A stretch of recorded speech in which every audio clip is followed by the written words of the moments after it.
8 zombie viruses that would end civilization. From corporate bioweapons to cosmic radiation, these 8 zombie viruses bring unique horrors that could wipe out humanity. Let's dive into how each works and why we be doomed. T-Virus, Resident Evil. The T-Virus is what happens when a megacorp like Umbrella plays mad scientist. This bioweapon rewrites your DNA, targeting the nervous system to kill higher brain functions while keeping motor skills active. Smash that like button. It tells the algorithm you're into this kind of content. Subscribe to the channel so you don't miss what's coming next. And drop a comment below with your craziest what-if ideas, leaving a ravenous, decaying corpse. Decades before Raccoon City's fall, Umbrella tweaked the progenitor virus, a rare pathogen from West Africa, through genetic tampering and human experiments. The result? A virus that hits the frontal cortex first, erasing personality, memory, and reason, then spreads, reanimating dead tissue in perpetual rot. It's a genetic chaos agent, mutating anything, dogs into Cerberus hounds with exposed muscle, humans into hulking tyrants or writhing lickers, even plants into man-eating Venus flytraps. It spreads via airborne particles, tainted water, injections, or high-dose skin contact. A single drop can kill in minutes. In Raccoon City, a lab leak contaminated the water supply, infecting 100,000 people in days. The Hive's Red Queen AI sealed the facility, killing everyone inside, but the virus hit the surface. Hospitals overflowed with bite victims who turned, and the military's nuke couldn't stop global spread via survivors and corporate cover-ups. Solanum World War Z. Max Brooks' Solanum is terrifyingly realistic. It obliterates higher brain functions, leaving the brainstem to drive a fearless, tireless corpse with one goal: feed. Named after Nightshade's neurotoxins, it surgically shuts down the cerebral cortex, erasing consciousness and personality.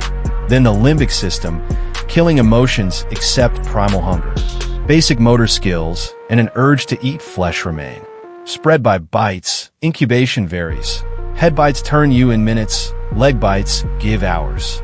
Victims stay conscious as their body chills and humanity fades. Called Zack by survivors, these zombies don't tire, feel pain, or need air, surviving underwater or extreme climates. They track humans via sound, smell, or heat from miles away, pursuing for days. The Great Panic began with dismissed riots from a patient zero in rural China. Militaries failed. Bullets didn't phase enemies that don't fear death. Only winter's freezing slowed them, giving survivors time to adapt. Aim for the head, never fight on their terms. Rage virus, 28 days later. The rage virus creates living nightmares. Not dead, but humans consumed by psychotic fury. It hijacks the brain's limbic system, flooding it with adrenaline and cortisol, erasing rational thought. Developed at Cambridge to curb aggression, it backfired, binding to dopamine and serotonin receptors to amplify rage beyond comprehension. Spread by blood-to-blood contact, it turns victims in 10 to 60 seconds. Infected vomit blood as organs fail from adrenaline overload, bleeding from eyes and mouth, becoming walking biohazards. They sprint, climb, and wield basic tools, ignoring pain despite severe injuries. They burn out in 28 days from dehydration or exhaustion.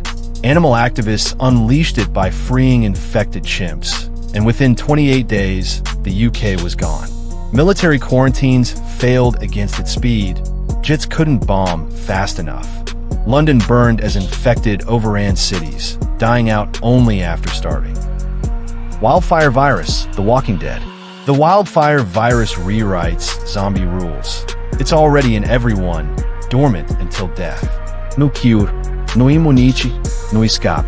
Any death, heart attack, accident, old age, triggers reanimation in minutes or hours, depending on the cause. Likely born from chemical warfare or environmental damage, it's woven into human DNA. It activates the brainstem, driving instinct while the brain dies, creating walkers. Bites don't spread the virus. They kill via infection or blood loss, triggering reanimation. Every casualty becomes a threat, making rescues impossible. Civilization collapsed as hospitals turned into death traps, nursing homes into walker hives. Militaries couldn't fight a virus already everywhere. Survivors faced a world where death itself was the enemy, requiring brain destruction to stop reanimation. Blacklight virus prototype. The blacklight virus devours victims, turning them into a collective biomass with shared intelligence and perfect human mimicry. A U.S. Army Gentech project aimed for a bioweapon to infiltrate enemies. A 1969 breach in Hope, Idaho, killed the town, halting the project. Decades later, Dr. Alexander Mercer revived it. Infected are absorbed into a hive mind, their memories fueling perfect disguises, appearance, speech, mannerisms. The biomass forms massive hunters, web-spinning hydras, or skyscraper-leveling supremes, reshaping organic matter into armor or weapons. Mercer, Patient Zero, released it in Penn Station during rush hour after Gentech targeted him. Manhattan became a writhing mass in hours. Quarantines failed as the virus evolved, growing smarter and stronger with each absorbed victim, creating unstoppable living weapons. Flare virus, the Maze Runner. The flare virus is a slow-burning apocalypse. Solar flares bombarded Earth, mutating a virus into a mind killer that erodes empathy and reason over months or years. The flares scorched the planet, creating the Scorch, a 120 degrees Fahrenheit wasteland. The virus progresses predictably. Mood swings, paranoia, violent outbursts, then full cranks, savage, zombie-like cannibals. It's airborne, infecting nearly everyone. Only rare munis are immune, their blood holding potential cures. Safe cities, domed to filter air, became humanity's last holdouts, but required brutal experiments by groups like WCKD. The Scorch teamed with cranks, driven mad by heat, radiation, and infection, splitting the world into protected elites and a wasteland of madness.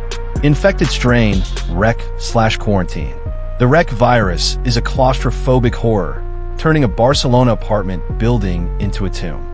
This rabies-like pathogen, spread by bites, transforms victims into hyper-aggressive predators in minutes. Retaining human physicality, they run, climb, and use tools driven by adrenaline and brain inflammation. Hypersalivation, photophobia, and enhanced strength make them deadly in tight spaces. Hints of supernatural origins, tied to demonic possession, suggest intelligence beyond a mere virus. It began with an infected girl locked in an apartment. Firefighters broke in, and the virus spread via ventilation and contact. The military sealed the building, trapping healthy and infected alike. Every floor became a hunting ground, with no escape. Heron virus, dying light. The heron virus shifts with the sun. By day, infected are slow, manageable biters.